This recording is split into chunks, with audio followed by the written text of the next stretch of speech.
Assalamualaikum warahmatullahi wabarakatuh. Waalaikumsalam warahmatullahi wabarakatuh. Masih semangat? Siap. Baik, ini waktunya habis makan, ini jam kritis ya. Iya. Untuk baik, saya akan melanjutkan materi yang kemarin sudah saya sampaikan. Itu tentang galian tanah. Yang kemarin galian tanah, sekarang tentang pekerjaan tanah timbunannya.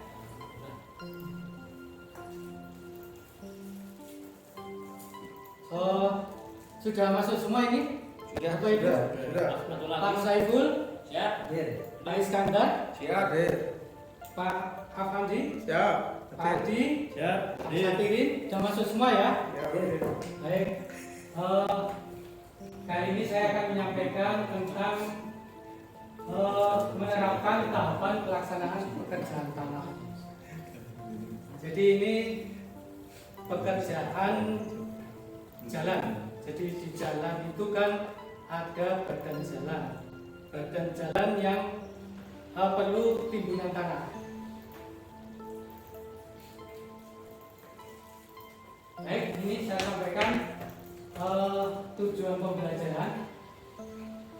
Jadi setelah teman-teman mengikuti pelatihan ini, peserta dapat menjelaskan cara melaksanakan pekerjaan timbunan tanah sesuai dengan spesifikasi umum 2018 revisi 2 untuk pekerjaan konstruksi jalan dan jembatan. Jadi spesifikasi yang kita anut, spesifikasi yang terbaru yang kita gunakan, bukan spesifikasi yang lain. Karena kalau spesifikasi yang lain tentunya beda persyaratannya. Kemudian Tanah umum ya, Pak ya. iya, Bukan tanah sengketa ya. bukan Pak. Ini diterapkan pada jalan nasional, jalan provinsi, jalan kabupaten kota. Jadi bukan di jalan perumahan ya Pak ya. Beda nanti spesifikasinya. Ini di jalan nasional, bukan jalan kampung, bukan jalan perumahan.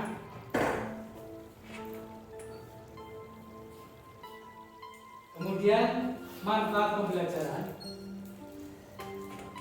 Jadi setelah peserta mengikuti pelatihan ini dapat melaksanakan penerapan tahapan pekerjaan timbunan tanah untuk badan jalan sesuai dengan spesifikasi umum 2018 revisi 2 untuk pekerjaan konstruksi jalan dan jembatan. Kemarin materi kita tentang galian. Jadi setelah digali tentunya dihilangkan tanah yang gembur, kemudian kita ganti dengan tanah timbunan. Atau di dalam trase jalan itu sendiri memang keadaannya tanahnya perlu timbunan untuk menyamakan level trase misalnya. Kemudian proses pekerjaan timbunan tanah untuk badan jalan itu sendiri, prosesnya dimulai dari pengadaan bahan timbunan.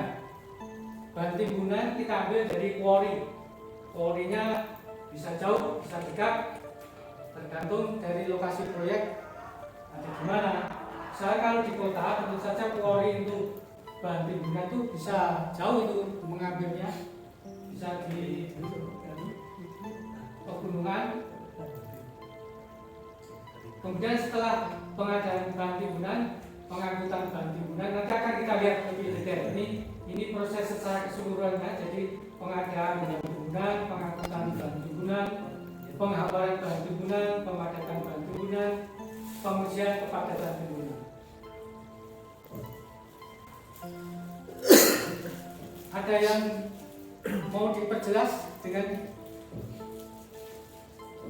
awal Kuari apa ya, kuari? quarry itu sumber material. Oh. Jadi kalau di pegunungan itu kan banyak tanah itu, kita ngambil tanah dari di sana.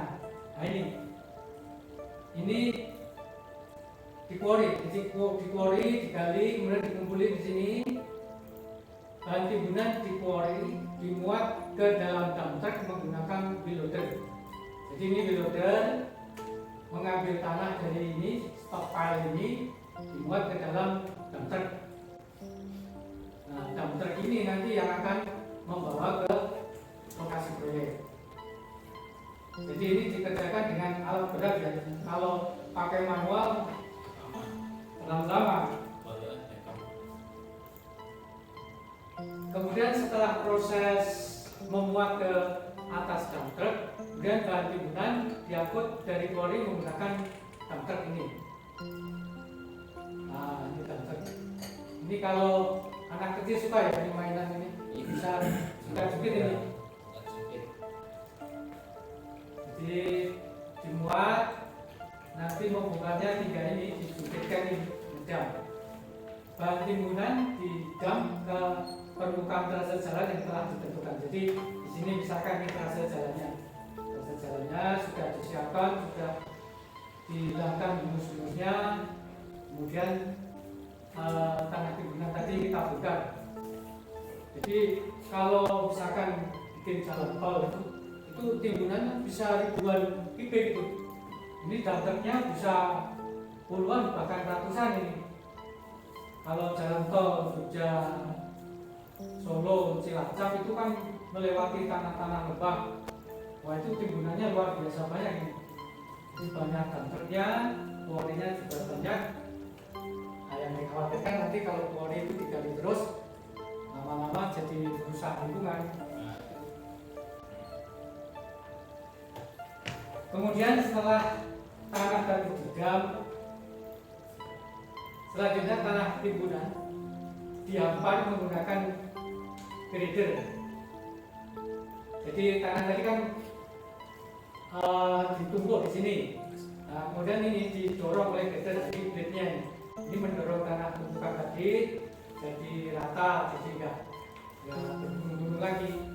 Tanah timbunan biasanya dihampar, dipadatkan setiap 30 cm. Tapi tergantung kalau kebutuhan timbunannya cuma 20 cm ya 20 cm, tapi kalau 60 cm ya 2 kali 30 cm. Mestinya bapak-bapak kan dari lulusan teknik semua ya, jadi ya, mestinya sudah tahu ini. Ya. Teknik sipil harus tahu ini alat ini. Ya, siap. Biarpun dapat nilai D atau C, tapi tetap harus tahu ini.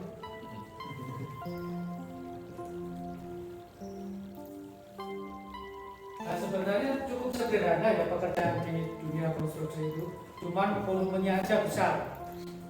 Jadi sederhana sekali, cuma ngambil tanah, dihampar, dipadatkan. Nah, ini pemadatan tanah ini, pemadatan tanah timbunan tadi yang sudah diratakan dengan modern. Kemudian tanah timbunan dipadatkan lapis demi lapis menggunakan vibratory roller. Jadi ini roller ini pemadat, vibratory ini bergetar. Fungsi getarannya kan bisa padat gitu. Padat.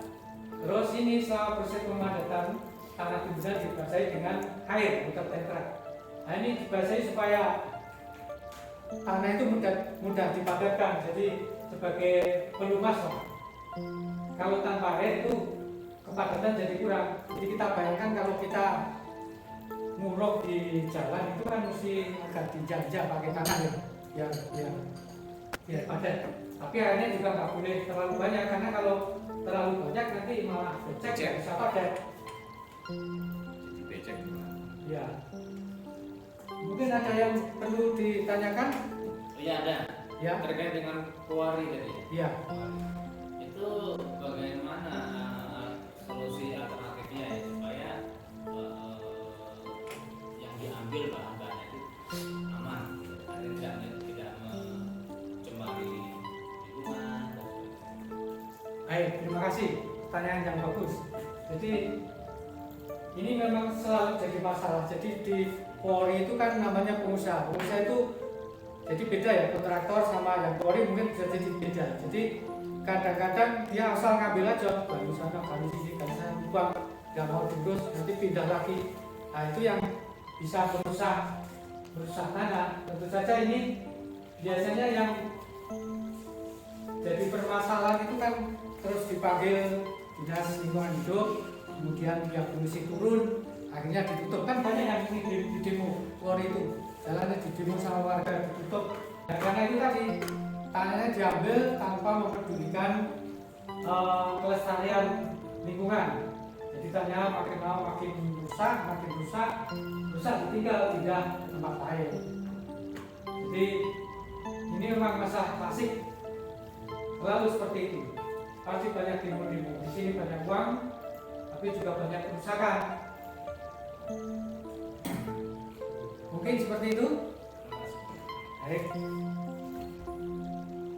Nah, sebenarnya simpel sekali pekerjaan. Cuman katanya kok rumitnya enggak rumit lah. Di dunia konstruksi itu cuman kayak mainan anak-anak. Nah, ini kan setelah tadi dipadatkan, kemudian kepadatan itu kan harus mencapai suatu kepadatan tertentu. Jadi tanah itu kan tadinya gembur, kemudian dipadatkan jadi padat. Itu harus mencapai kepadatan 98% kepadatan laboratorium. Jadi sebelum tanah itu digunakan di lapangan, itu diuji di laboratorium, dipadatkan, bisa padat sampai seberapa, 100%. 100% nanti di lapangan harus padat.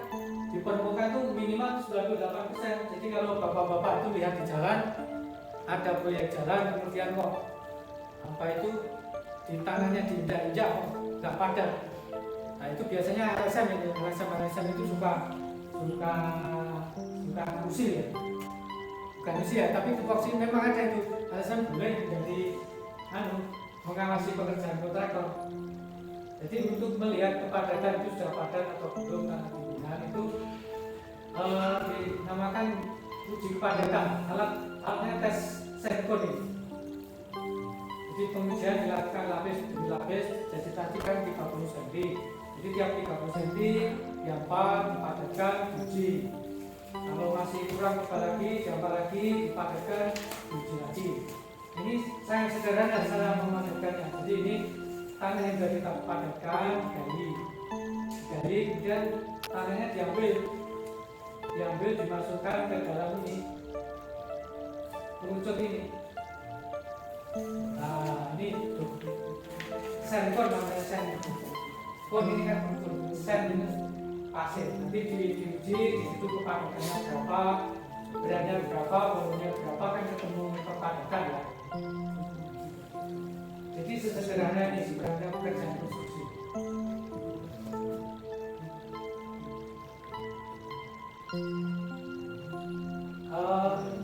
Mungkin untuk sekedar biar nggak ngantuk ya, akan saya kasih apa itu pertanyaan. Alat yang digunakan untuk memadatkan tanah tadi apa namanya? Molen. Bukan Pak, itu molen itu kan yang enak digoreng itu. Oh iya. Itu yang ada blade-nya. Ventilator. Ah, betul. Motor grader ya. Jadi biar nanti malam itu ada pekerjaan kan kadang-kadang kalau malam itu suka bingung. Nah ini nanti tolong dibaca ini, ada tugas tambahan membaca ini. Spesifikasi umum 2018 revisi 2 untuk pekerjaan konstruksi jalan dan jembatan, seksi 32 tentang timbunan. Jadi di sana nanti akan ada spesifikasi yang mengatur materialnya, produksinya, dan lain-lain. Jadi di sini nanti bisa lebih jelas. Mungkin masih ada lagi yang perlu ditanyakan? Tidak ada Pak. Cukup ya? Kalau cukup mungkin saya akhiri karena memang cukup sederhana pekerjaan timbunan ini, tapi perlu kecermatan dan ketelitian. Begitu. Ada kurangnya mohon maaf. Terima kasih atas perhatiannya. Assalamualaikum warahmatullahi wabarakatuh.